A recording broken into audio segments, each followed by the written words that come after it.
రామోజీరావు మృతి పట్ల మెగాస్టార్ చిరంజీవి తీవ్ర సంతాపం వ్యక్తం చేశారు. ఎవరికీ తలవంచని మేరు పర్వతం ఎగిసిందని ట్వీట్ చేశారు. పత్రికా రంగానికి ఆయన అందించిన సేవలను గుర్తు చేసుకున్నారు.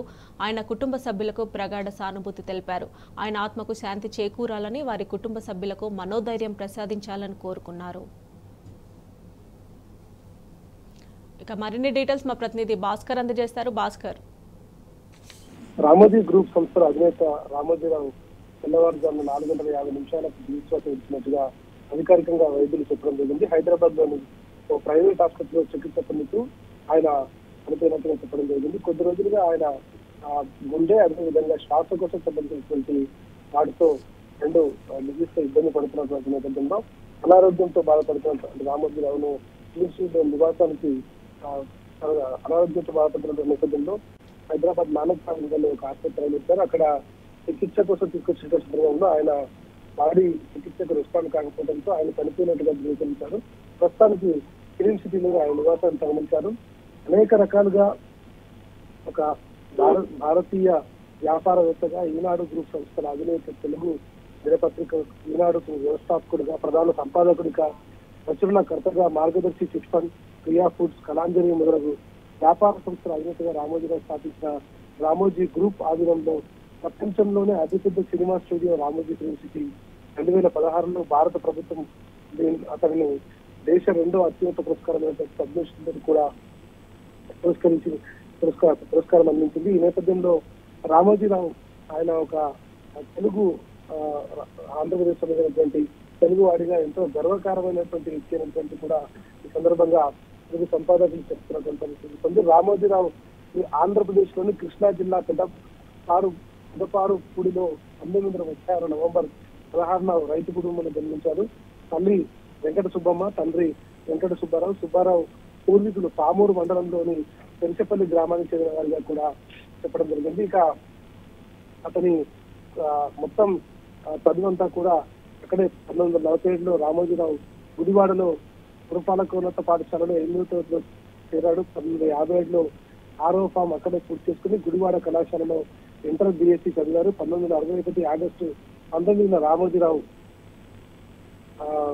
పెదమలూరు చెందినటువంటి తాతినేని వెంకట సుబ్బయ్య వాణిదేవుల రెండవ కుమార్తె రమాదేవితో వివాహం జరిగింది. ఆ తర్వాత రామోజీరావుతో భార్య బంధువులో చిన్న బామ్మని అయినటువంటి తాతాని వెంకట కృష్ణారావు మార్గదర్శి సంస్థలో డైరెక్టర్ గా కూడా ఉన్నటువంటి పరిస్థితి. ఆ తర్వాత ఈనాడు, డాల్ఫిన్ హోటల్స్ ని కూడా ఏర్పాటు చేయడం జరిగింది. రామోజీరావు మనకు పనిచేస్తున్నటువంటి అడ్వర్టైజింగ్ ఏజెన్సీలో పనిచేసేటువంటి రామచంద్రరావు ప్రోత్సాహంతో అడ్వర్టైజింగ్ రంగంపై ఆసక్తితో ఆ రంగాన్ని గుర్తించి నేర్చుకోవాల్సినటువంటి అన్ని కూడా నేర్చుకొని ఉద్యోగంలో చేయడం జరిగింది.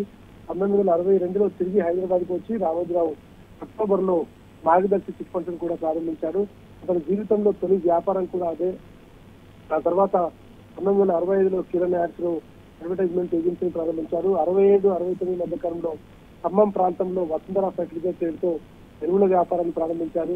1969లో రామోజీరావు ప్రారంభించినటువంటి మొట్టమొదటి పత్రిక వ్యవసాయ సమాచారంతో సాగే అన్నదాత ప్రారంభించారు. 1970లో ఇమేజెస్ అవుట్డోర్ అడ్వర్టైజ్మెంట్ ఏజెన్సీ ప్రారంభించారు. దీని బాధ్యతలను అతని వైఫ్కు అప్పచెప్పడం జరిగింది. తర్వాత విశాఖపట్నంలో డాల్ఫిన్ హోటల్స్ ప్రారంభించారు. రామోజీరావు 1970లో నిర్ణయించుకున్న నిర్మాణ ప్రయత్నాలు ప్రారంభించారు. రామోజీ గ్రూప్ కింద ఉన్నటువంటి అన్ని సంస్థలలో మార్గదర్శి చిట్ ఫండ్స్ తో పాటు ఈనాడు, వార్తాపత్రిక, ETV, Priya foods, Usha Kiran movies, Ramoji Film city, Kalanjali showroom కూడా అన్ని కూడా ప్రారంభించడం జరిగింది. ఇక ఇప్పటికే ఆయన ఈనాడు గ్రూప్ సంస్థల చైర్మన్ రామోజీరావు మరణం చాలా బాధాకరమైనటువంటిది. చాలా మంది రాజకీయ నాయకులు, ప్రముఖులు, పాత్రికేయులందరూ కూడా నేపథ్యంలో ఇవాళ ఆయన అంత్యక్రియలు రామోజీ ఫిలిం సిటీలో జరిగే అవకాశం ఉంది.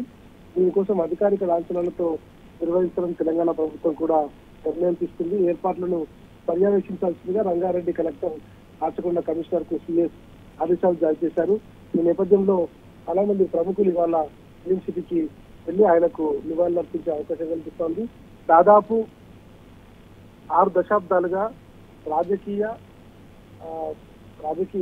నాయకులతో పాటు అనేక రంగాలలో ఉన్నటువంటి ప్రముఖులకు వాళ్ళందరికీ కూడా ఒక గైడ్ లైన్స్ ఇచ్చి ఆయన మొత్తం జీవితంలో అనేక మందికి ఒక దగ్గరుండి ఆయన దానికి ఆయనకు సంబంధించినటువంటి అన్ని విషయాలను చెప్పేటువంటి వ్యక్తిగా గొప్ప వ్యక్తిగా ఉన్నటువంటి రామోజీరావు లేని లోటు మీడియా రంగంలో తీరనిదనేటువంటిది పత్రికే మిత్రులందరూ చెప్తున్నటువంటి నేపథ్యంలో చెరుకూరి రామోజీరావు గారి అంత్యక్రియలు ఇవాళ అధికార లాంఛనాలతో నిర్వహిస్తారు. ఆయన సంబంధించినటువంటి అంత్యక్రియలు ఫిలిం సిటీలోనే జరుగుతాయి. ఎన్ని గంటలకు ఉంటుందనేటువంటిది మరి కాసేపట్లో దానికి వచ్చే అవకాశం కనిపిస్తోంది. తీవ్ర అనారోగ్యంతో 88 ఏళ్ల వయస్సులో ఆయన ఫిలిం సిటీలో ఉంటూ అక్కడే అనారోగ్యానికి గురి కావడంతో హైదరాబాద్ లోని ప్రైవేట్ ఆసుపత్రిలో ఉంచారు. అప్పటికే ఆయన ఆరోగ్యం విషమించడంతో తెల్లవారుజామున 4 గంటల సమయంలో ఆయన మరణించినట్టుగా అధికారికంగా ధృవీకరించారు. దేశవ్యాప్తంగా ఉన్నటువంటి ప్రముఖులు, రాజకీయ నాయకులు, సినిమా రంగానికి సంబంధించినటువంటి వారు అంతా కూడా రామోజీరావు మరణం పట్ల తీవ్ర దిగ్భ్రాంతిని వ్యక్తం చేస్తూ వారి సంతాపాన్ని ప్రకటించారు. ఇవాళ ఫిలిం సిటీలో చాలా మంది ప్రముఖులు, సినీ రాజకీయానికి సంబంధించినటువంటి ప్రముఖులు పెద్ద ఎత్తున చేరుకుని ఆయనకు నివాళులు అర్పించే అవకాశం ఉంది. సాయంత్రానికన్నా ఫిలిం సిటీలో ఆయన అంత్యక్రియలు ఉండేటువంటి అవకాశం అయితే కనిపిస్తోంది. Right Bhaskar, thanks for updates.